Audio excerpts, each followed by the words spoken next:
is the Minnesota News Network. I'm Stan Turner. Investigators believe a toddler who fell from a sixth-floor apartment window Sunday afternoon in St. Paul was playing and dancing on a couch directly below the window and lost her balance. At last report, 2-year-old Pattia Cotton was in serious condition at a Twin Cities hospital. Authorities say the window was opened and screened. 2 adults were in the apartment at the time. Investigators say it was an accident, and they are not planning to file charges. The sentence is life in prison without parole for a teenager convicted of killing 3 people at a Minneapolis market nearly 2 years ago. Last month, the jury concluded that 18-year-old Mahdi Ali shot and killed the 3 during a holdup.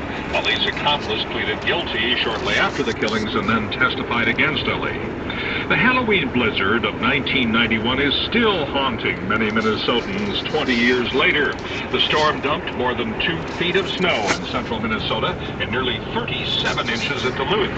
State climatologist Pete Belay says forecasters were expecting a big storm, but most people thought it would be mainly rain to start, not completely snow in the Twin Cities. And of course, it turned out to be almost all snow in the Twin Cities, and that still stands as the largest snowstorm on record for the Twin Cities at 28.4 inches. Belay says he still hears stories about kids trick-or-treating in snowmobile suits or in sleds.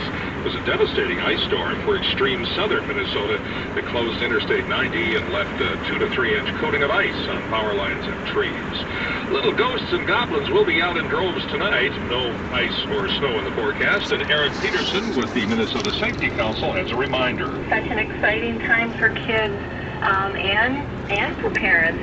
It can make everyone less cautious. You know, children are more than twice as likely to be hit and killed by a car on Halloween than any other night of the year. Peterson says kids under age 12 should be accompanied by a parent or older child.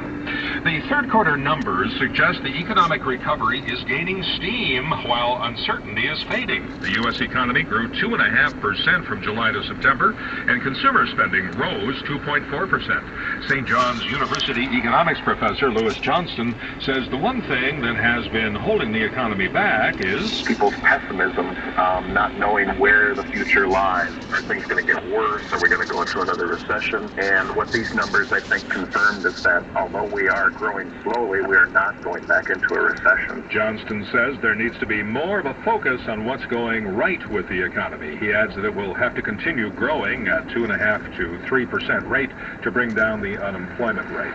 And MinnesotaGasPrices.com reports regular unleaded averaging $3.49 today around Minnesota. That's the news. I'm Stan Turner. 8. I deliver your Sunday paper every week. 7. I'm the intern. We work on the same floor. 1 in 8 Americans is struggling with hunger. 6. Our kids walk to school together every day. Including millions of children and seniors.